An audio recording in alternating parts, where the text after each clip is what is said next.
Nous ne pouvons qu'être satisfaits de... Alors, ça commence mal. Je commence pas trop mal. Voyez, procès d'intention, ça va. Donc nous ne pouvons qu'être satisfaits de voir à l'ordre du jour de notre conseil un rapport évoquant l'agrandissement du groupe scolaire de la Batarelle pour 1,80 million €. Sollicités par les directrices et les parents, inquiets de se voir construire à côté de leur école de nouveaux logements sociaux ou bien, comme le voulait la rumeur, un centre d'hébergement pour migrants, nous vous avions fait cette demande d'agrandissement dès le 14 janvier. Il aura fallu attendre un peu, il vous aura fallu du temps, plus de 10 mois après notre premier courrier pour que ce rapport soit enfin à l'ordre du jour de notre concert. Mais mieux vaut tard que jamais. Cependant, il est une fois encore regrettable qu'aucun prévisionnel ne soit annexé. Pas de date de début et par conséquent pas de date de fin. Et puisque la réponse formulée par votre adjointe au cours de la commission était pour le moins évasive, permettez-moi de vous demander quand. Quand le chantier va-t-il commencer et quand les travaux seront-ils terminés? Doit-on une fois encore s'armer de patience, comme c'est encore nécessaire pour l'école Fond Vert, où, et je me répète, les travaux liés aux dégâts des eaux de 2014 ne sont toujours pas achevés, ou comme à la Parade dans le 13e arrondissement, dont le chantier lié à l'ouverture de classe n'est pas terminé, ou comme les 32 groupes scolaires dits paillerons qui existent toujours sur Marseille et qui attendent depuis des années d'être reconstruits.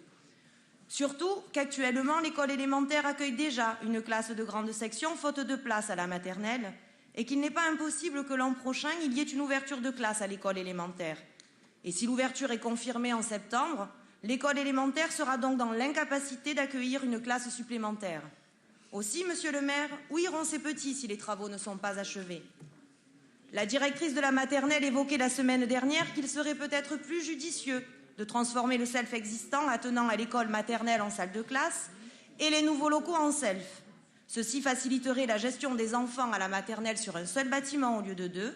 Et en cette période de vigilance attentat, qui n'est pas prête de prendre fin, cette proposition est frappée de bon sens. Votre adjointe nous a confirmé lors de la commission que c'est une proposition qui sera également étudiée. Tant mieux. Mais prenez bien soin d'étudier l'intérêt des enfants d'abord, plutôt que celui des finances et de ces économies de bout de chandelle dont vous êtes coutumier et qui, quelques années plus tard, engendrent des situations inextricables comme à Château-Gombert-Athéna. Dans l'intérêt de ce groupe scolaire, nous sommes satisfaits que vous ayez entendu ces demandes. Mais il est important que ce projet, comme les autres d'ailleurs, soit fait en concertation avec les directeurs d'école, les parents d'élèves et monsieur le maire, la mairie de secteur. Dans de nombreuses écoles, un pas a été fait, je vous l'accorde bien volontiers, mais pas au même rythme. Quand on avance au galop dans les secteurs sud, centre et est, on trottine encore dans les quartiers nord.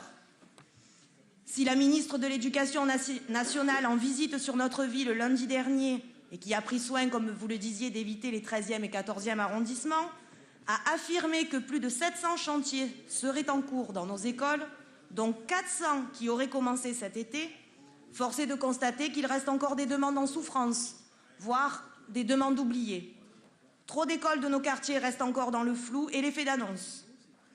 Je vous demande une fois encore, monsieur le maire, qu'ensemble, nous fassions un point précis de tout ce qu'il reste à faire. Que ce soit les problèmes de manque de papier toilette, comme à l'école Sainte-Marthe, que la mairie des 13e et 14e arrondissements a approvisionné pas plus tard que vendredi dernier, l'école n'arrivant pas à vous joindre depuis 15 jours. Ou bien l'absence de place au self de l'école Athéna, où là encore le sénateur-maire Stéphane Ravier vous a tendu la main en vous proposant, à l'occasion de notre dernier conseil, de financer une véranda, une aide, un partenariat mairie de secteur, mairie centrale, ayant pour seule finalité l'intérêt de l'enfant.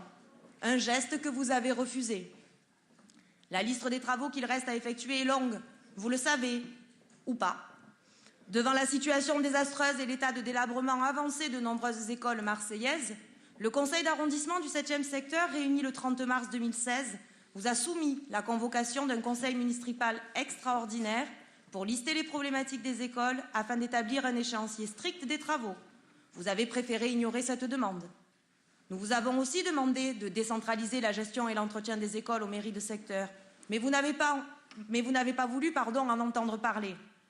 Vous avez préféré ignorer toutes nos propositions et continuer une gestion selon vos propres méthodes, celles qui ne laissent aucune place au partage de l'information au respect et à la prise en compte des demandes faites par les élus de secteur et les différents intervenants en milieu scolaire. Continuant à gérer ce dossier de la même manière, celle qui a fait des écoles de la deuxième ville de France, la une de la presse nationale et la honte de Marseille. Votre campagne de communication terminée, la situation ne s'est pas améliorée pour autant. Tous les jours, la liste des demandes s'allonge, sans oublier les problèmes toujours présents pendant les TAP. Je le dis à nouveau devant le Conseil, nos enfants doivent redevenir et demeurer la priorité de la ville de Marseille. Aussi, vous qui prônez le bien vivre ensemble, dans une ville soi-disant une et indivisible, je vous invite à recréer le bien instruire partout. Ne soyez plus le maire d'une partie de la ville. Montrez à tous que vous faites autant pour les arrondissements du Sud que pour les arrondissements du Nord.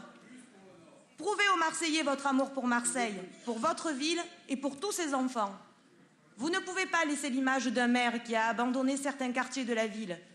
Pire encore, qui a abandonné l'école et les petits Marseillais. Vous devez tout faire pour nos gamins, quelle que soit leur école, quelle que soit la couleur politique de la mairie d'arrondissement.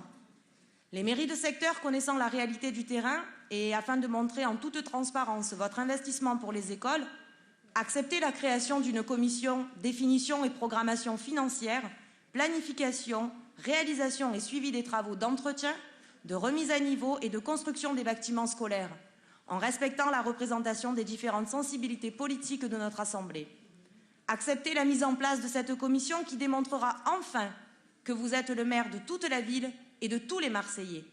Ne contribuez pas, comme le fait le gouvernement socialiste, à détruire chaque jour un peu plus l'école. Vous le savez, monsieur le maire, tous les petits Marseillais sont l'avenir de Marseille et il ne saurait y avoir un avenir à deux vitesses, que l'on soit d'un côté plutôt que de l'autre de la Canebière. Je vous remercie.